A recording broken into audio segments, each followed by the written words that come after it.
I froze when I saw my wife kissing a strange man, so I said, "Be happy, I've already filed for divorce," and even though I said it firmly, something inside me crumbled. I walked out of there without looking back, taking the pain and dignity with me. She tried to justify it later, but the choice had already been made. And the most absurd thing is that, no matter how much I had rehearsed 1,000 times how I would react if I ever discovered an infidelity, the truth is that there's no preparation possible. No mental simulation prepares you for the sharp cut of reality. Nothing teaches you how to lose someone you trusted blindly, with whom you built plans, lives, bonds, stories. It's like the ground is being ripped out of you, but without warning. As if the air was drained from you, and no one around you noticed that you were drowning in silence. And the most ironic thing of all is that, when I saw them both there, in front of me, I didn't feel anger. I felt pity. Pity for myself, for having loved so much someone who, clearly, hadn't loved me for a long time. And pity her, for having become the kind of person who destroys what is rare for a passing whim. The betrayal wasn't just a kiss. It was a history of small omissions, deleted messages, unexplained mood swings. It was that coldness disguised as fatigue, that distance disguised as routine.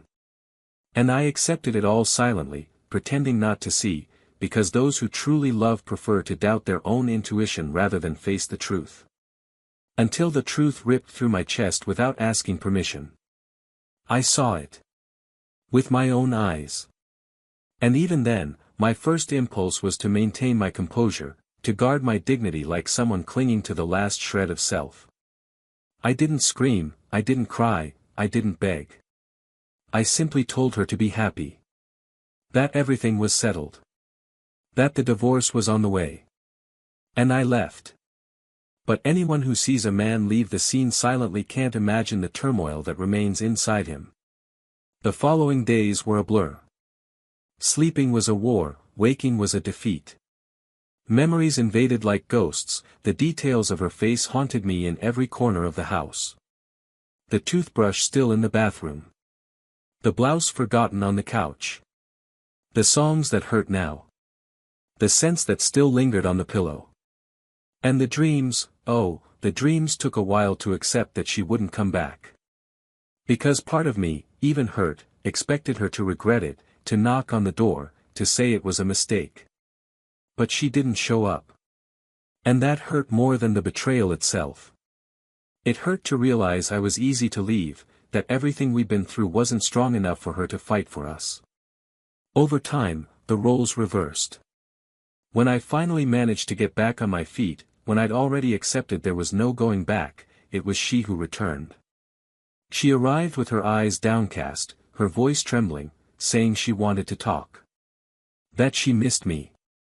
That she didn't know what had gotten into her. That she'd made a mistake, but that she still loved me. I just listened. Because listening, unlike forgiving, doesn't hurt. I listened like someone listening to the rain tapping on the window in the early morning, unhurriedly, without interruption, without taking my heart in. When she finished, she looked at me, waiting for something. Anything. A sign. An answer. And all I could say was, now I'm the one who doesn't want it anymore. She cried. She tried to hold my hand. She said she was sorry. That the other person meant nothing. That she was confused, needy, weak. That she lost herself. But the truth is, those who betray don't lose themselves, they reveal themselves. I saw in her eyes the desperation of someone who understood too late the value of what they lost. But I felt no pleasure in it. There was no revenge in my tone. There was only the relief of someone who survived the cruelest pain, being betrayed by the one who swore eternal love. And she thought she could rebuild everything with regret, as if love were a piece of furniture that fits together again after breaking. But it isn't. Broken love doesn't come back together. It can be glued back together, but it will never be the same. And she discovered this in the most painful way possible, alone. Not because I wanted it. But because that's what was left. Her lover disappeared from her life as he had entered, without commitment, without roots, without consequences. And she was left with the void he created. She tried to return to our circle of friends, but was met with cold looks, short hugs, conversations that stopped when she arrived. She realized then that she hadn't just betrayed her husband, she had betrayed the trust of everyone who believed in the story we'd built together. She was banished without words, forgotten without revenge. And there is no greater pain than feeling invisible among those who once loved you. Meanwhile, I carried on. Little by little, I rebuilt who I was before her. I started going out, smiling again, allowing myself new encounters, new exchanges. I discovered a peace I hadn't felt in years. A lightness that only comes when the wound heals slowly, but with truth. And then, when I least expected it, someone appeared. Someone who didn't hide their phone, who wasn't afraid to love transparently, who looked at me with admiration, not boredom. With her, I learned that love doesn't have to be painful to be real. That affection doesn't need to be begged for. That respect isn't a favor, it's a foundation. And yet, the shadow of the past still visited me in some silences. Sometimes, I saw her from afar, walking alone, with the same empty look of someone searching for something they no longer know where to find. Sometimes, our eyes met by chance, and there was an apology contained there, silent, urgent. And I forgave. Not for her, but for myself. I forgave so as not to carry the poison of resentment, to leave the past where it belonged. But we never returned. Each went our own way, she with the regret and weight of having destroyed a true love, I with the serenity of starting over. What she didn't know was that, deep down, there was one last thing still waiting for her, a truth she hadn't yet discovered, and that would change everything she thought she knew about the pain she'd caused. A revelation that would come too late. Welcome to the channel. Here, we do not romanticize or support cheating, in any form. All the stories told are fiction, but they carry a truth. Betrayal destroys, marks and changes lives forever. Our purpose is clear, to show, through emotion and drama, how wrong choices can separate us from true love, forever. Get ready. What you're about to hear is intense, painful and unforgettable. Press play. The story begins. Gabriel and Laura met in a small cafe, one of those almost hidden between two busy avenues, where the city's rush doesn't reach. It was a Saturday afternoon, when he was absent-mindedly reading a worn-cover book, and she entered with a curious look, as if unsure whether she was looking for coffee or some silence. Her eyes met his by accident, but it was her smile, shy, almost embarrassed, that caught his attention. They began with a polite, "Good morning," then a comment about the weather, and before they knew it, they were talking as if they'd known each other for years. It wasn't one of those explosive encounters where everything immediately catches fire. It was more like a constant breeze, light but impossible to ignore. Laura had a calmness that contrasted with Gabriel's restlessness. He was rational, methodical, practical, the kind who makes lists even for vacations. She was fluid, impulsive, and passionate about small details, like watching leaves fall in autumn or the reflection of light on a car window. This difference, far from driving them apart, brought them even closer together. For the first few months, they experienced what many would call the ideal beginning. Sunday lunches at his mother's house, long walks in the late afternoons, notes left on the fridge, short trips just to escape the routine, and an intimate connection that grew day by day. There was trust, admiration, and even a kind of subtle devotion, as if they both understood, albeit subconsciously, that they had found something rare. Gabriel would often watch her sleep, and even on the difficult days, and they came, as in any real relationship, he believed that, in the end, they would be okay, because there was a silent solidity between them. Laura, on the other hand, felt in him a safe haven, a stability she'd never known before. She came from a history of broken relationships, of promises made and broken, of people who didn't know how to stay. And it was Gabriel's constancy that made her surrender deeply. She said he was her calm, and he believed she was the necessary chaos that gave color to his otherwise gray life. Time passed, and they decided to live together in a modest but characterful apartment. The walls were adorned with paintings they bought together at street fairs, the shelves were filled with their books, and every corner held a reminder of a shared moment. It wasn't a perfect house, but it was a home. At first, they adapted easily. Gabriel took care of the bills, Laura took care of the decorations, he made the coffee, she washed the dishes, and each small routine was a silent pact of mutual care. Over time, naturally, deeper differences emerged. Gabriel liked silence upon waking, Laura was talkative from the first minutes of the day. She left her clothes scattered, he arranged everything in a straight line. Sometimes they fought, sometimes they laughed about their arguments, and sometimes they just looked at each other in silence until one of them gave in. But even through their disagreements, there was something intact between them, the desire to continue. To make it work. To choose each other, even on bad days. Gabriel worked as a financial analyst, a demanding position that kept him locked in front of screens, numbers, and cold decisions for hours. He left early, returned late, and often brought the stress of work home, even unintentionally. Laura, meanwhile, was a literature professor and lived in a parallel world of books, poetry, and restless students. Her days were filled with stories, metaphors, and emotions, which made her naturally more sensitive to changes around her. She noticed nuances in tone, longer silences, subtle distances. Gabriel, focused on the concrete, didn't always notice when something in her changed.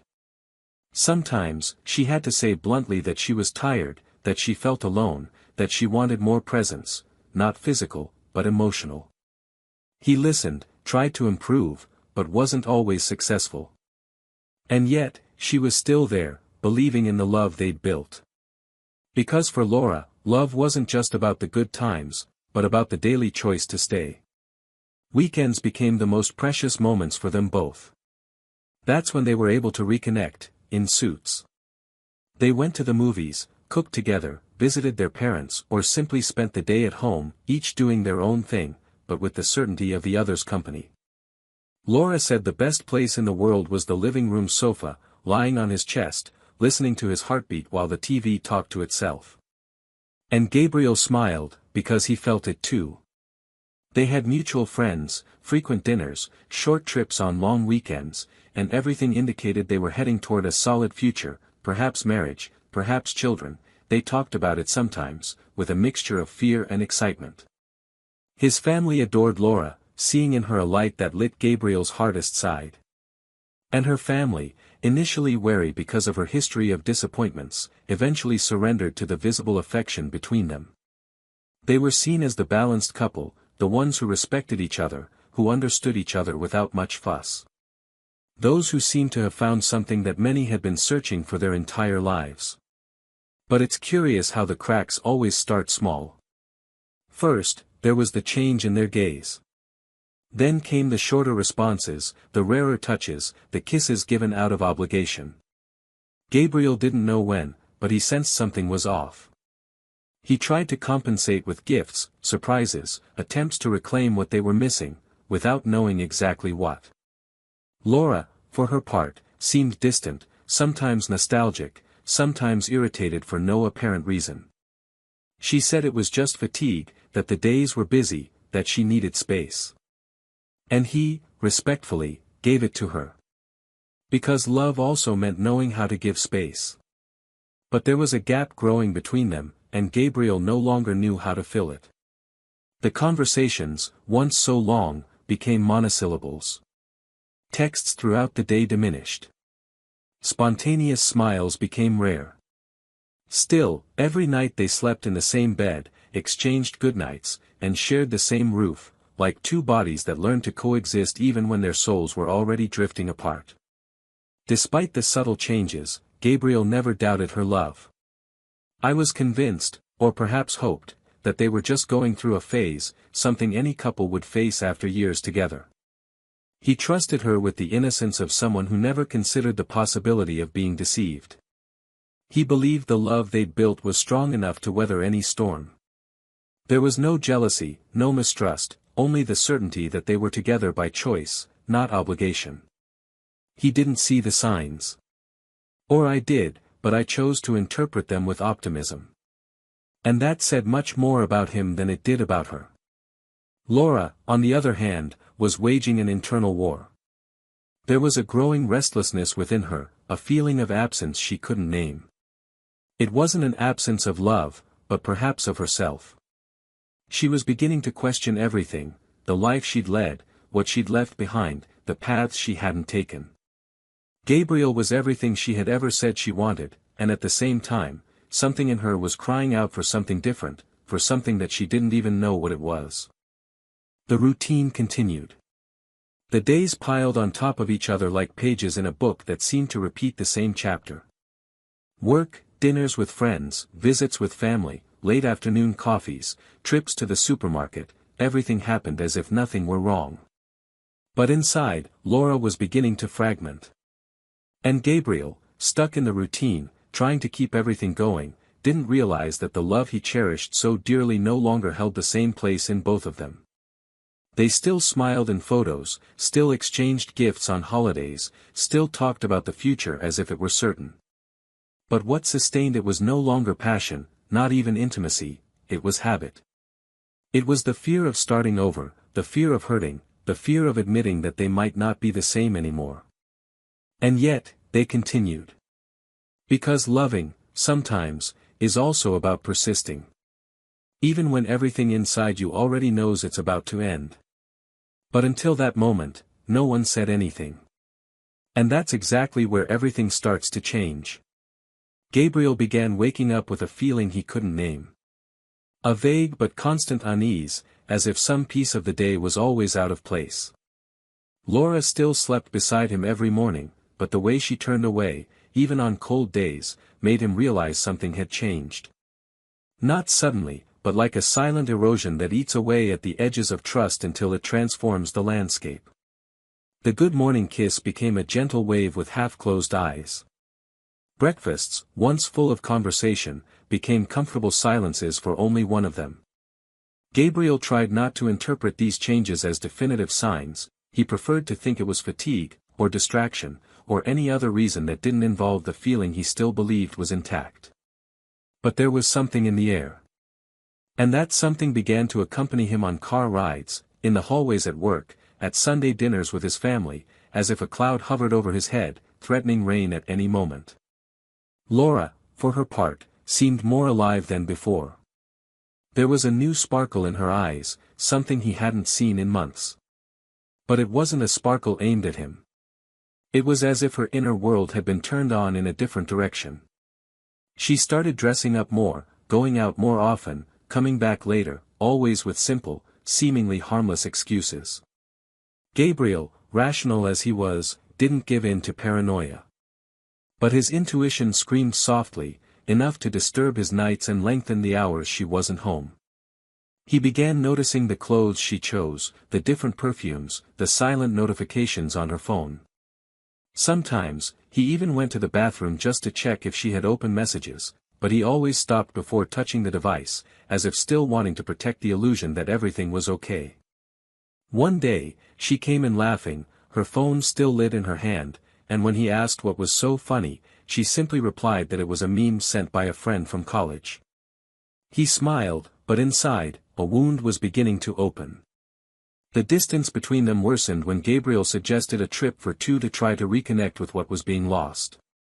Laura refused without much thought, saying she couldn't take time off from school, that deadlines were tight, and that maybe during her next break.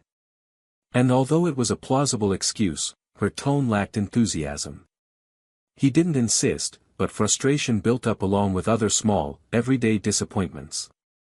One Friday night, he prepared a special dinner, something she always said she missed. He cooked her favorite dish, put on some light music, lit candles, just like the times when surprising her was his greatest pleasure. But when she arrived, visibly tired and rushed, she barely noticed the effort. She gave him a quick kiss on the forehead, said she wasn't hungry, and went straight to the shower. Gabriel sat at the table, alone, staring at the cooling food and the glass of wine he'd poured for them both. That night didn't end in a fight or an argument. It ended in silence. And perhaps that was the greatest pain. In the following days, their conversations were limited to functional phrases. She always seemed busy, as if there was an invisible rush in everything she did. She began spending more time away, citing extra meetings, school events, and get-togethers with old friends. He tried not to intrude, respecting her space, but his heart wouldn't leave him alone. He began noticing small details, the way she looked in the mirror before leaving, the smiles she gave while looking at her phone, the way she avoided letting him take her phone even for a simple photo. The once solid trust was now slowly crumbling, and as much as Gabriel tried to cling to their past, to what they had built, there was a part of him that was beginning to accept that perhaps love was slipping through his fingers. In a final attempt to salvage something, he suggested couples therapy. She declined, saying she didn't want to turn their relationship into a project to be fixed, that she needed to think alone, breathe alone, understand what she felt. And he respected her. Once again. But each refusal was like another brick in the wall she was building between them.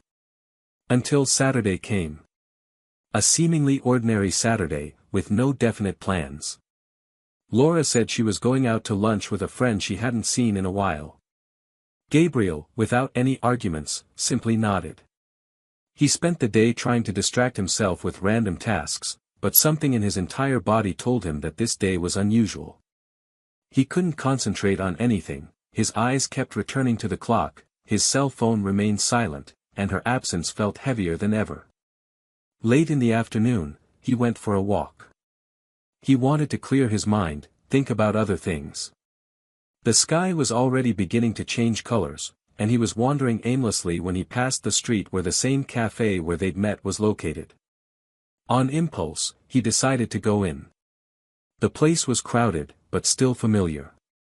He ordered a coffee, sat by the window, and let his eyes wander over the people around him. And that was when he saw it. Across the street, right in front of the cafe, she was. Laura. Laughing. With her hair down, the dress he always complimented, and a sparkle in her eyes he hadn't seen in a long time. Beside her, a man. Tall, unfamiliar, with his hand resting intimately, possessively on her waist.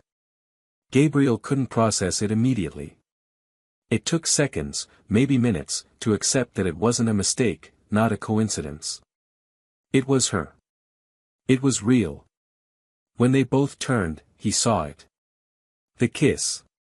Long, enveloping, filled with a passion she hadn't shown him in a long time. That scene pierced him like a blade. He felt no anger, no hatred. He felt only a devastating emptiness, as if the world around him had stopped spinning. He stood up and crossed the street with firm steps, without hesitation. When he got close, she saw him. Her smile faded, her entire body froze. Gabriel looked into her eyes and, in a calm voice, simply said, "Be happy. I've already filed for divorce." She opened her mouth, tried to say something, but he didn't give her time. He turned and left. He didn't run. He walked calmly, like someone carrying the weight of the end on their shoulders, but also the dignity of someone who chose not to beg for someone who no longer chose them. That night, the house seemed even emptier than usual. Gabriel entered, turned on the lights, and examined every detail that bore her face, the picture frame, the book on the table, the slipper in the corner of the living room. He sat on the sofa, and for a moment, he allowed himself to feel. The pain came in waves, deep, as if each memory screamed inside him. But he didn't break anything, didn't scream, didn't cry out loud. He just took a deep breath. For the first time in a long time, he breathed on his own. He knew that a story ended there.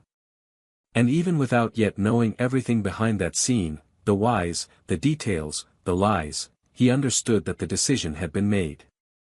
She tried to justify it later. She called. She texted. You said you needed to explain.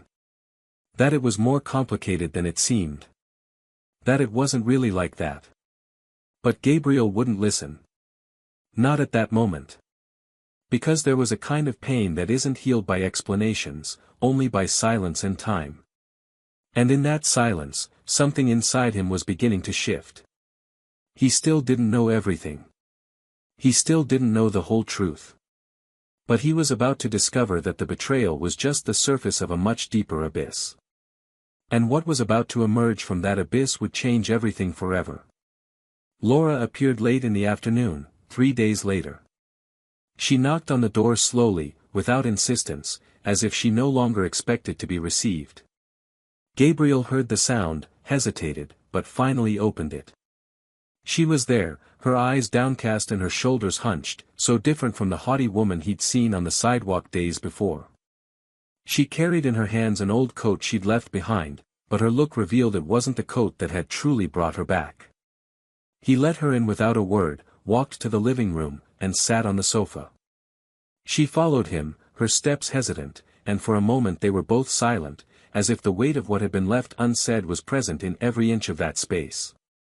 Gabriel didn't ask anything, didn't demand, didn't accuse. He was willing to listen, but not to save. And Laura knew it. That's why she took a deep breath, like someone preparing to jump off a cliff, and began to speak, not with excuses, but with memories, with lapses of sincerity that had never been shared. She said she'd felt disconnected from herself for months, that something inside her had begun to scream for something she couldn't even fathom. She tried to ignore it, clinging to routines, to good memories, but a part of her no longer saw itself within the life they'd built. Gabriel listened without interrupting, his expression hard and weary, as if he'd waited too long for those words.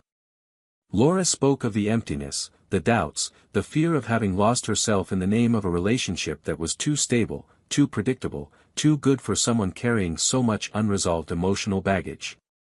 She didn't try to justify herself. She said she'd made a mistake, that she could have asked for help, that she could have been honest before searching elsewhere for what she lacked within. She apologized. Not for the betrayal itself, but for lying, for walking away in silence, for leaving Gabriel trying to fix something she already knew, deep down, she no longer wanted to keep. And then, he took a deep breath, closed his eyes for a moment, and said he knew.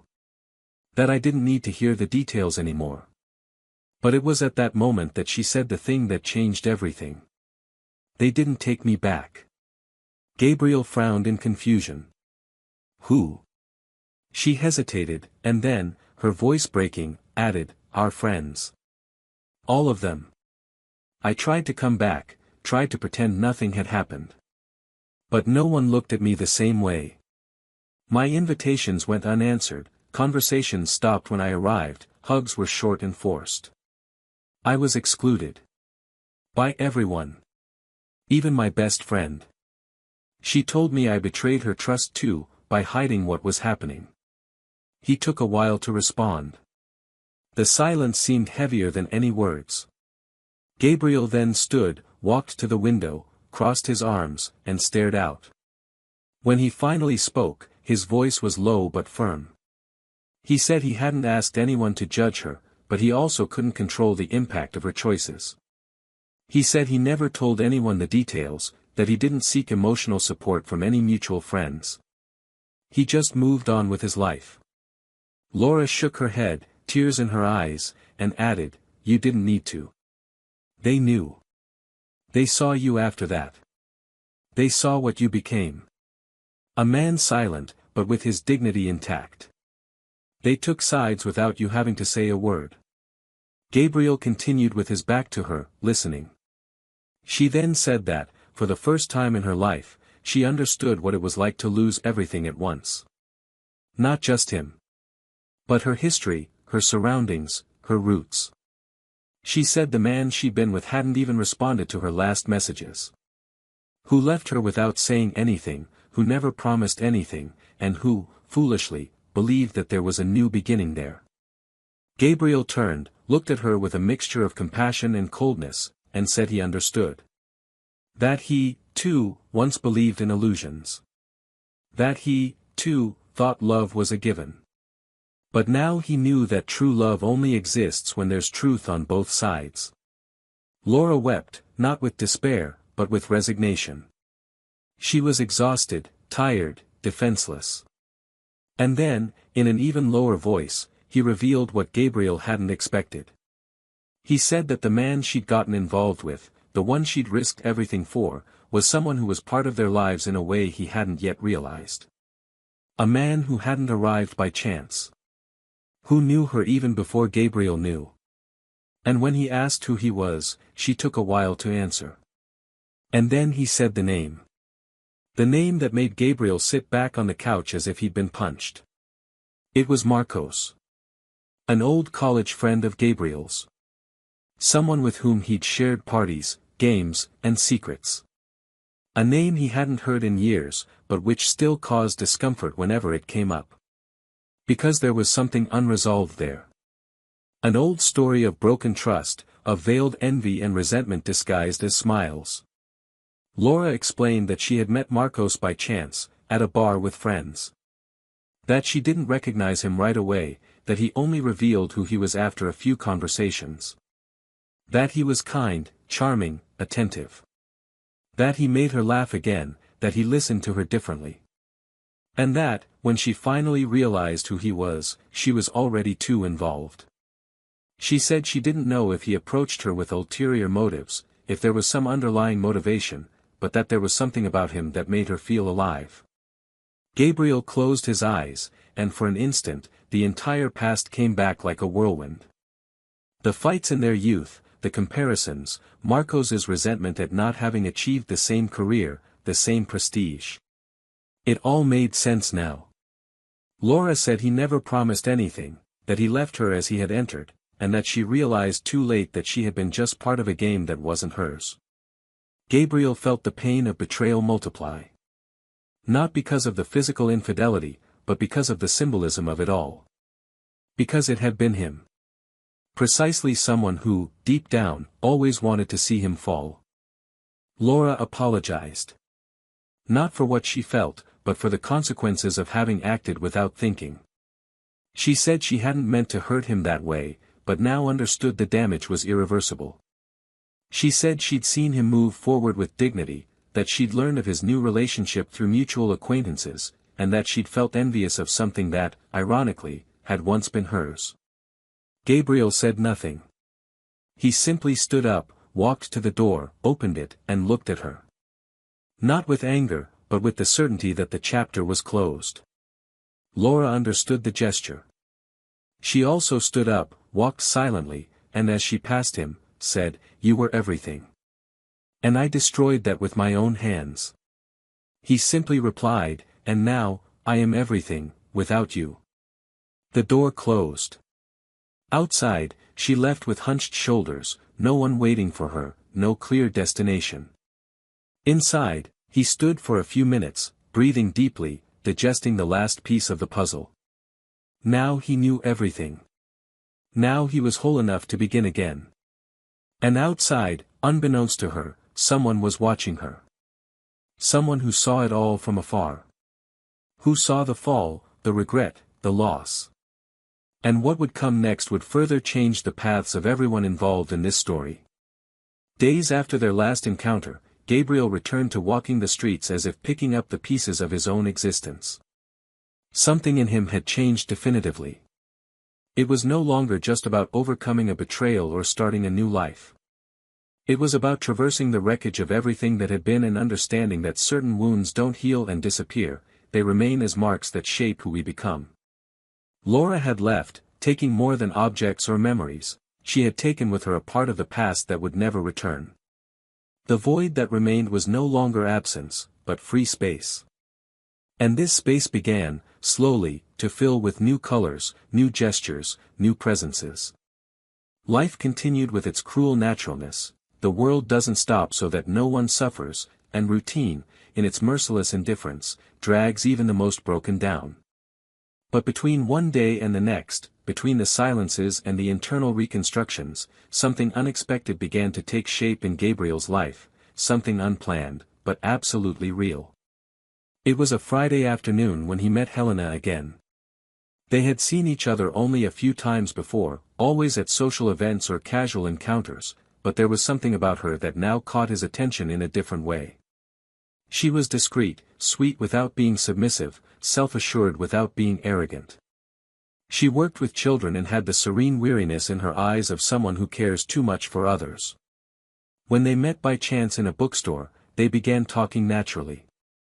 It was as if the universe conspired to make that moment happen. They talked about books, about the absurdities of adult life, about pain that doesn't need to be detailed to be understood. Gabriel didn't tell his story. He didn't need to. And she didn't ask.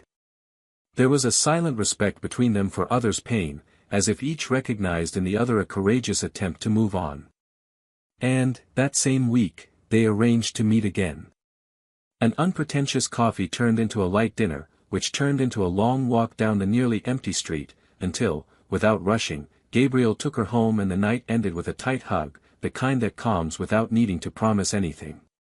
The relationship with Helena didn't begin as a replacement. It was something new, built with a different maturity. Gabriel, now more attentive to his own emotions, allowed himself to feel slowly, without giving everything away at once. She, in turn, didn't demand confessions or declarations, she offered presence, listening, and truth in every gesture. Over time, their encounters became more frequent. His apartment, previously silent and impersonal, now began to bear traces of her presence, a book forgotten on the sofa, a new mug in the kitchen, a blouse draped over the chair. But none of this suffocated him, on the contrary, it was as if every detail showed that a new chapter could, indeed, be written with dignity and calm. Gabriel still remembered everything he'd experienced with Laura, but not with bitterness. The memory existed, but it no longer hurt. It was simply a record of what once was. And as life continued on this new path, he learned from a mutual friend that Laura had temporarily moved in with her parents. That she had distanced herself from her old friends, who spent most of her days in seclusion, avoiding meetings, avoiding explaining herself. She still seemed lost, wandering among the rubble of her choices. Gabriel took no pleasure in this. Her pain wasn't fuel for his happiness.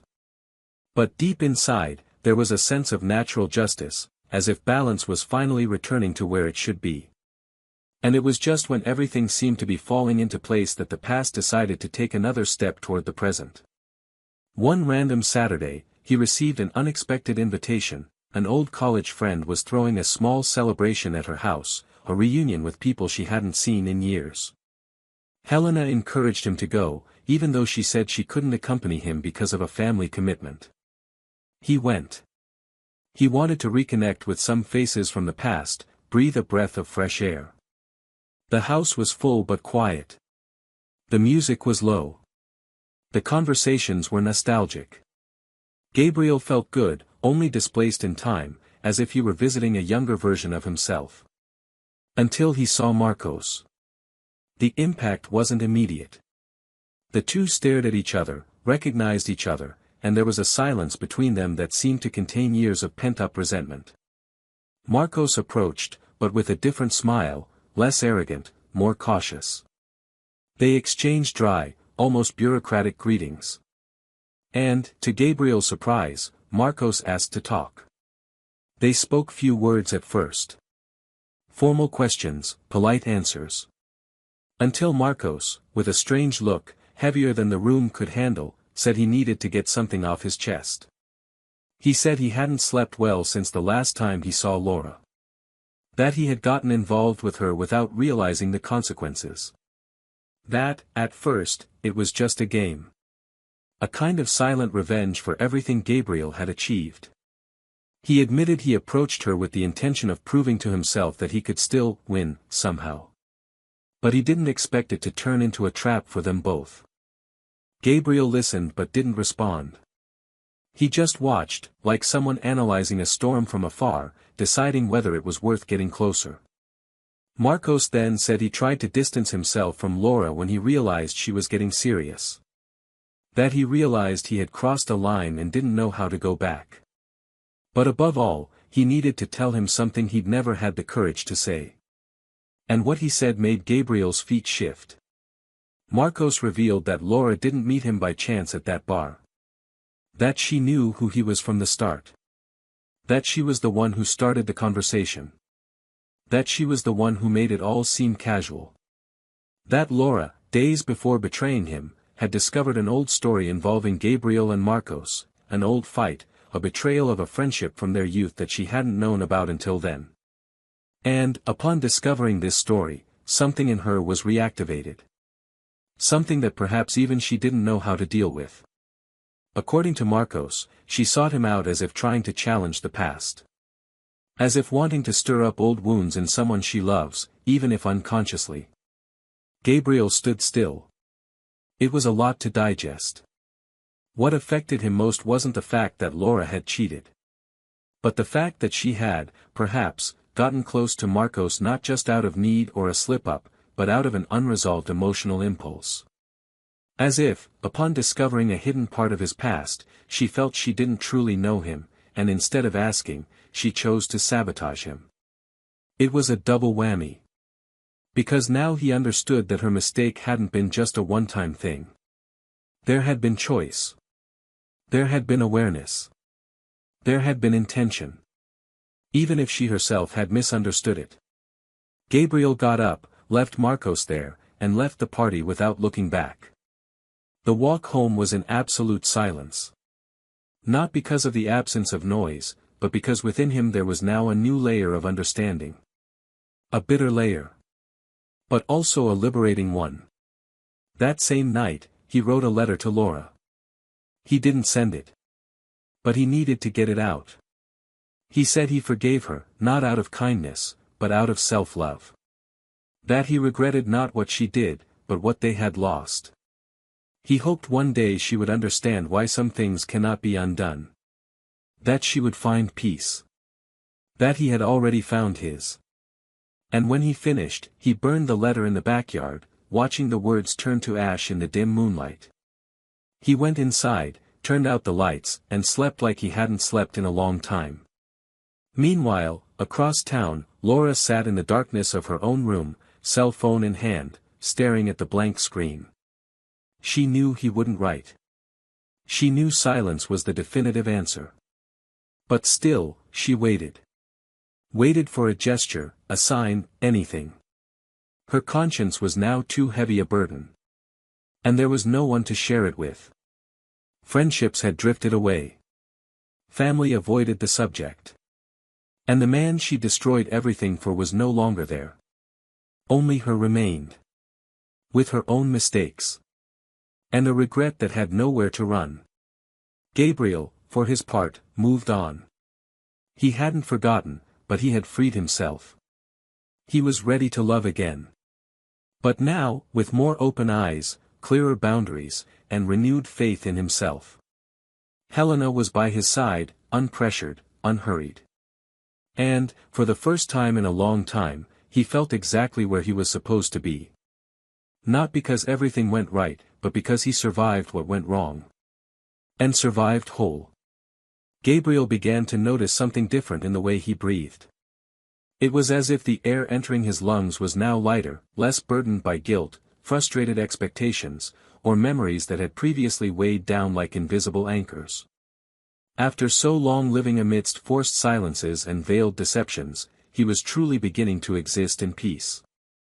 The sensation didn't come from a specific day, nor was it celebrated with euphoria. It came slowly, like a serene understanding that certain cycles don't close with applause or tears, but with acceptance. And it was into this post-storm silence that Gabriel dove in. His days began to take on new colors, not as vibrant as the first years with Laura, but more consistent, more sincere. It was as if everything around him was reorganizing itself, respecting the limits of a new version of himself. More cautious, more attentive, more human. He was no longer surprised by the absence of certain people, he no longer sought justifications for the distance of others, because he finally understood that when the truth emerges, it not only liberates, it also redefines the contours of relationships. Helena remained present, but without imposing herself. Her way of loving was gentle, without invading spaces, still healing. Gabriel allowed himself to enjoy her presence without comparisons, without rushing, without projecting onto her what had been missing in the previous one. Sometimes they would go for a walk hand in hand without saying much, and that was enough. Other times, she would sleep in his apartment, and he would wake first, just to see her lying there, peaceful, as if this new chapter finally had a place to blossom. There were still fears of repetition, shadows of what he had lived. But beside her, these shadows didn't seem threatening. They were simply what they were, vestiges of what was left behind. His professional life was also beginning to fall into place, with Gabriel more focused, more grounded, less burdened by emotional absences. It was clear to those around him that he was rebuilding. And not just rebuilding his life, but rebuilding himself internally, with greater clarity about what was worth keeping close. Meanwhile, Laura lived on the other side of the mirror. The silence she once chose was now the only sound available. Separated from former friends, she walked streets that once belonged to her life as a couple, and now seemed empty even with people passing by. It was as if every corner carried a reflection of what she had destroyed. I was aware that there were no longer open doors, and there was no point in trying to justify it. She was finally face to face with herself, without masks, without distractions. And in that raw encounter with her own solitude, she began to understand what she had never allowed herself to see before. She began to revisit the choices she had made, not with the intention of seeking forgiveness, but to try to understand where she had lost herself. There was a shame in her that went beyond betrayal. It was the shame of having become someone she didn't recognize. Of having hurt someone who had always treated her with affection. Of having sabotaged the only story that, despite its flaws, was built on truth. And the more she delved into it, the more she realized that her pain came not just from the loss of Gabriel, but from the brutal realization that she might never be loved with that purity again. On a particularly difficult night, Laura wrote an email. It wasn't an attempt to win him back, nor a dramatic plea. It was an honest letter. She said she didn't expect a reply, nor forgiveness, but that she needed to write. She said she now understood the damage, that it had taken her years to realize that some people only pass through life once, and that once you leave them, there's no going back. She spoke calmly, without victimhood, as if she had finally accepted her own place in history. And she ended by saying she hoped he would be happy, not as a polite phrase, but as someone who knew she no longer had the right to be part of that happiness. Gabriel read the email in silence. He didn't respond. Not out of coldness, but because everything that needed to be said had already been said. Her letter was, for him, a kind of definitive ending, not the kind one writes in anger, but the kind one delivers with the tranquility of someone who has understood the value of moving forward without carrying the past. And then came the invitation to Gabriel's sister's wedding. An intimate, family event, bringing together people from different stages of life. Helena was invited as her date, and they went together, discreet but visibly connected. During the ceremony, Gabriel was moved by the vows, not out of longing, but because he understood how much love demands emotional responsibility. Promising so much is easy, but keeping what you promise is another story. After the reception, as they walked to the car, Helena held his hand more firmly. There was a new sparkle in her eyes, not of demand, but of complicity. He returned the gesture with a calm look and said he felt ready. Not to repeat what he had experienced before, but to build something new. With her. Outside the church, from a distance, Laura watched silently. Not out of a desire to disrupt, but because she wanted to see with her own eyes what she had lost. She saw Gabriel hug his sister, talk to family members, smile lightly. She saw the way he looked at Helena. Not with euphoria, but with respect. With peace. And there, in that moment, I knew he had rebuilt his life. I knew I was no longer part of any possible future for him. She returned home alone. She didn't cry. She didn't rebel. She simply accepted it. She spent the night rereading old notes, travel memories, old photos. But there was no longer sharp pain, only melancholy. A longing for what would never be again. And it was in this feeling that she finally understood the price of not knowing how to care for something true when you have it. How misunderstood freedom can become a prison. And how certain choices, even made in the name of self-discovery, can destroy the most precious thing in a relationship, trust. For Gabriel, time passed more naturally. He began renovating part of the apartment, swapping out furniture, changing colors, adapting spaces for a new routine with Helena. It wasn't a ritual of erasing the past, but of renewal. It was a symbol that he was building a new phase, based on everything he'd learned from the pain, from the fall, from the new beginning. They began cooking together, traveling little by little, exploring each other's corners with mature curiosity. And in the midst of these days, Gabriel received an unexpected call from an old friend of the group. Someone who had distanced himself in recent months, perhaps out of discomfort, perhaps because he wasn't sure how to act. He apologized for the distance, said he'd been afraid to choose sides, but now he understood. That he'd followed his journey from afar and was happy to see him well. Gabriel thanked him, said he held no grudges, that he understood how difficult it was for some people to face situations like these. And yes, he was fine. Not completely healed, because there are wounds that don't disappear, they just transform into learning, but whole enough to move on in peace. A few days later, Helena and Gabriel decided to have a small dinner with close friends. A light-hearted gathering, without any major pretensions. They laughed, told stories, and toasted to life. During dinner, in a moment of distraction, Gabriel looked around and noticed how different everything was. How different he was. And he thought that perhaps true forgiveness wasn't about excusing the other person, but about freeing oneself from the pain they caused. That a true new beginning doesn't require forgetting, but remembering without hurting oneself. And there, with the soft light of the room illuminating the smiling faces around the table, he knew that, despite everything, he had won. Far away, on a random night, Laura walked alone through the streets of a new neighborhood, trying to start over discreetly. She had a new job, few friends, and a life without much happening. But within her, now, there was a quiet awareness and a maturity she had lacked before. She had learned, too late, the value of honest love. And this learning was now her most constant companion. Time, unforgiving as it is, would move on for everyone. But what each person would carry from it would be the true reflection of the choices they had made. And Laura's choices, now, had taught her a lesson she would never forget. What Gabriel didn't know yet was that one last conversation would happen. Not because it was necessary. But because life sometimes waits for the exact moment to end cycles with the words stuck in his throat.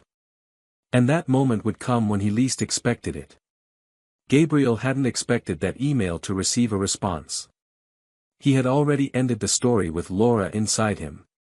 He had done so without a speech, without needing to prove he had overcome the pain. But life has a strange way of testing the firmness of decisions, and sometimes it offers not a second chance to start over, but a final opportunity to deeply understand what was left unresolved.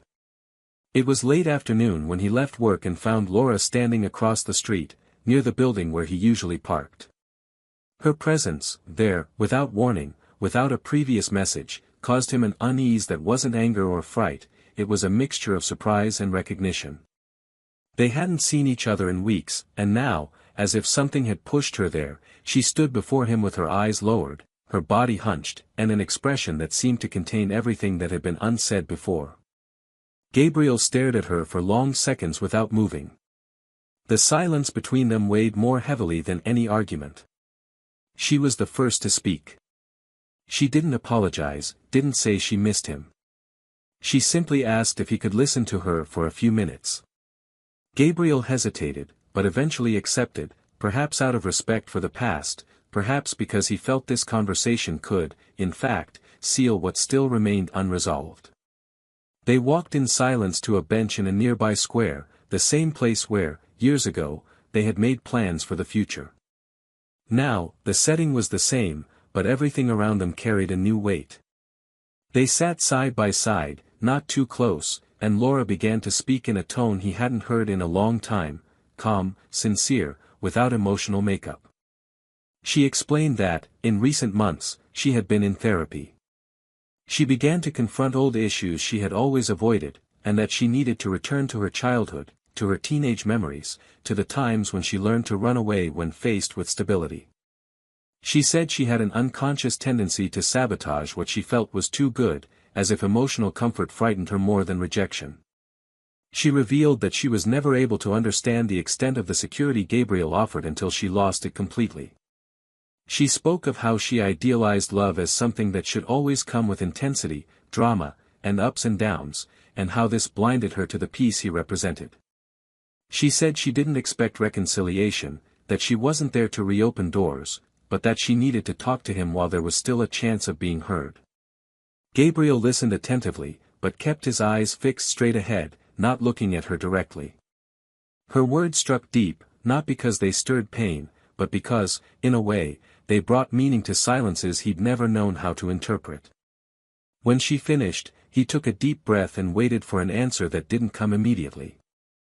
Gabriel took a few seconds, then slowly turned and said that she did deserve to be heard, but that perhaps a full understanding of what had happened would never come, because some pains don't lend themselves to explanations. He said he didn't hate her, that he never had, but that he'd learned to protect his own peace, and that this protection now came first. Laura nodded, her eyes brimming with tears. She said she understood. That she now knew what it meant to lose someone inside, and that this loss was more painful than any physical separation. Gabriel said nothing more. He simply stood up and said he had to go. Laura sat alone for a few minutes, staring at her intertwined fingers. It was as if that conversation had served as the final chapter of a book she'd been silently rereading, hoping for a different ending. But the ending was already written. And now, finally, understood. As he walked back home, Gabriel felt light, not as if freeing himself from a burden, but as if finally understanding that some stories must end for others to truly begin. And the story with Helena was only just beginning. That night, he found her at home, preparing something simple for dinner. She greeted him with a calm smile, and he returned it with a lingering kiss on her forehead, as if recognizing the value of a precious gift. They sat together at the table, and Gabriel recounted his encounter with Laura, without hiding anything, but also without unnecessary details. Helena listened silently, and when he finished, she simply said she trusted him and was happy he'd been able to end this cycle with dignity. Over time, Gabriel and Helena grew deeper into each other. They shared pasts, fears, and plans. They built an intimacy based on truth, with room for failure and learning. It wasn't an idealized love. It was real. There were disagreements, adjustments, and difficult moments. But there was a solid foundation, built with maturity and affection. Gabriel now knew what he sought and what he deserved. He knew how to identify the first signs of imbalance. He knew how to listen and be heard. And most importantly, he knew that love isn't just about feeling, it's about choice, presence, and the continuous effort to keep the connection alive. Helena was different from Laura, but not because she was perfect. She was different because I was willing to walk beside him with both feet in the present, without carrying ghosts from the past or impossible dreams of an idealized future. A few months later, on a quiet Sunday, Gabriel and Helena decided to visit a small town nearby, just for the day. They walked the cobblestone streets, ate ice cream, and took pictures. They sat by a lake, and in the middle of some random conversation, Gabriel said he hadn't felt so peaceful in a long time. Helena smiled, put her head on his shoulder, and said she felt the same. There were no promises in that moment. There was no need. What was there was more valuable, the mutual recognition that they were exactly where they wanted to be.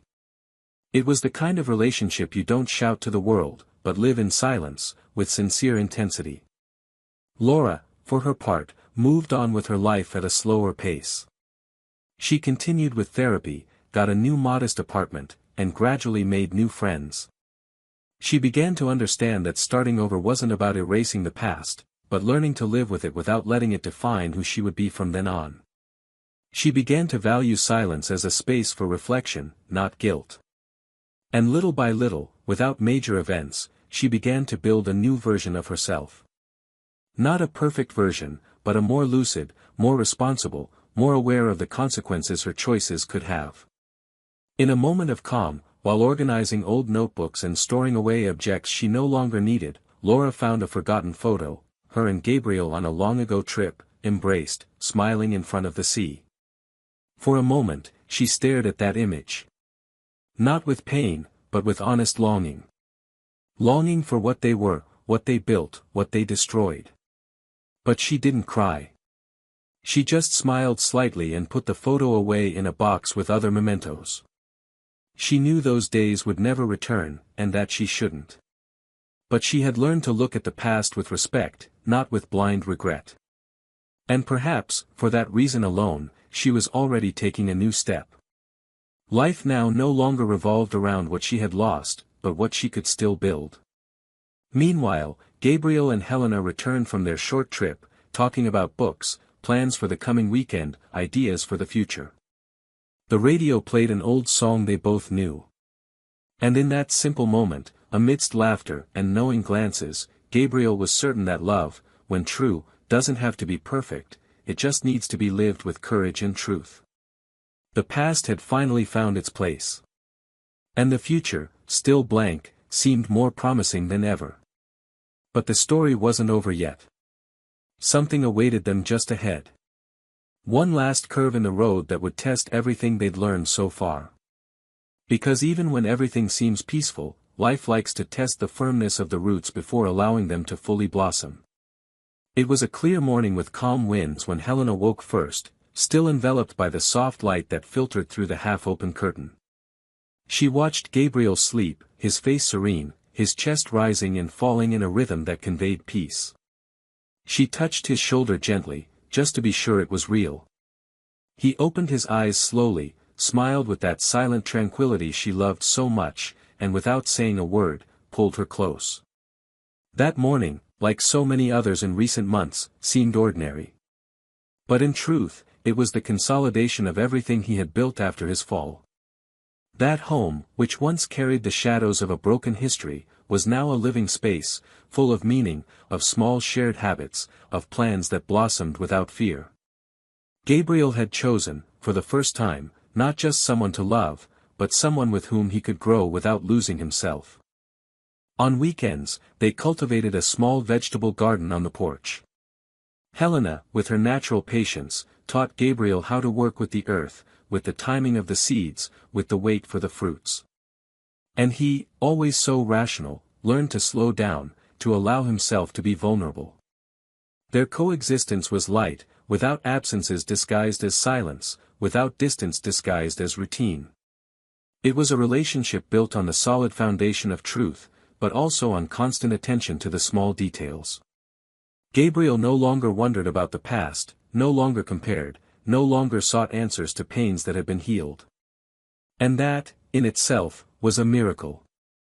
One day, on a walk in the park, Helena held his hand and said there was something she wanted to share.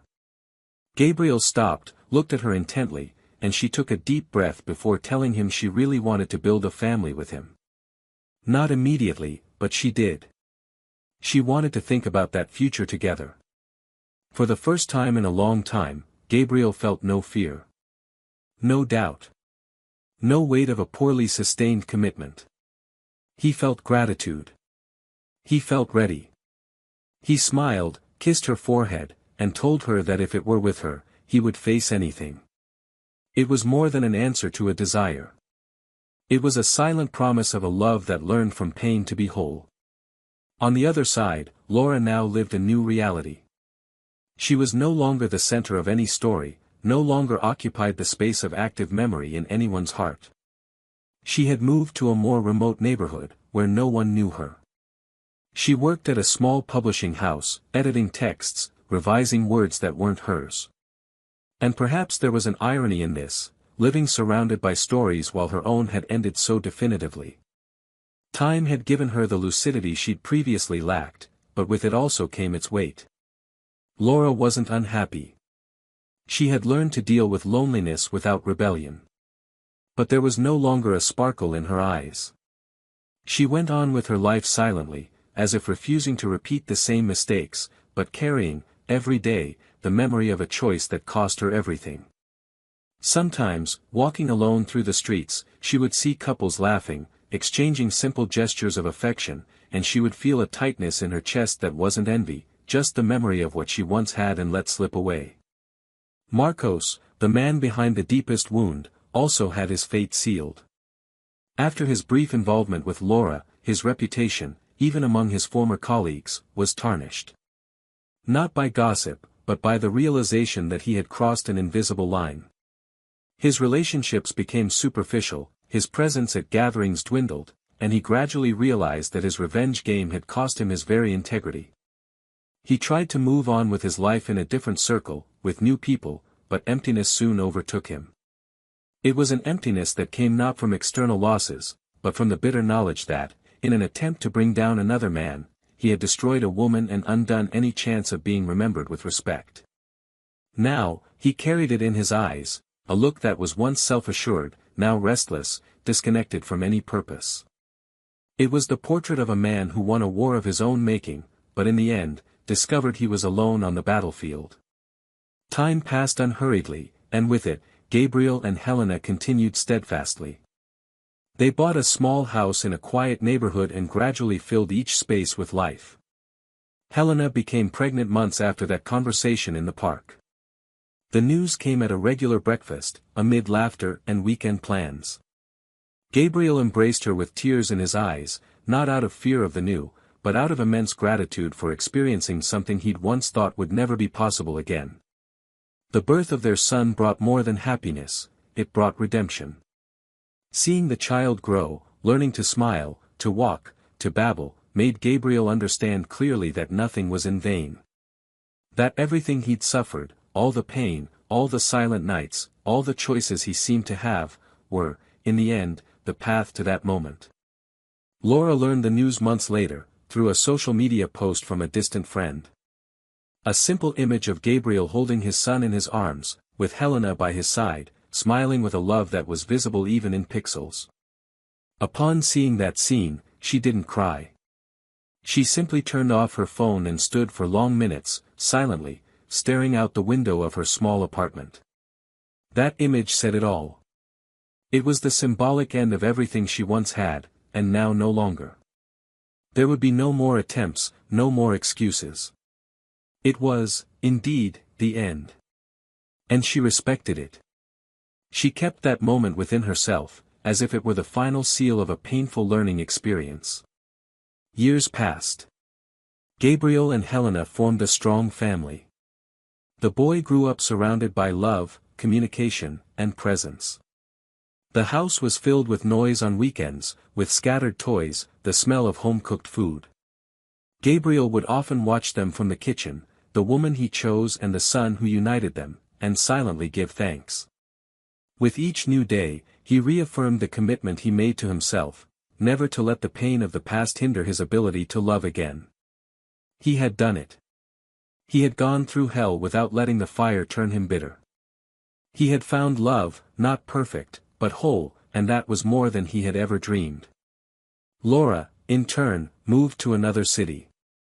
She began teaching literature at a public school, where she gradually discovered a new way of connecting with the world.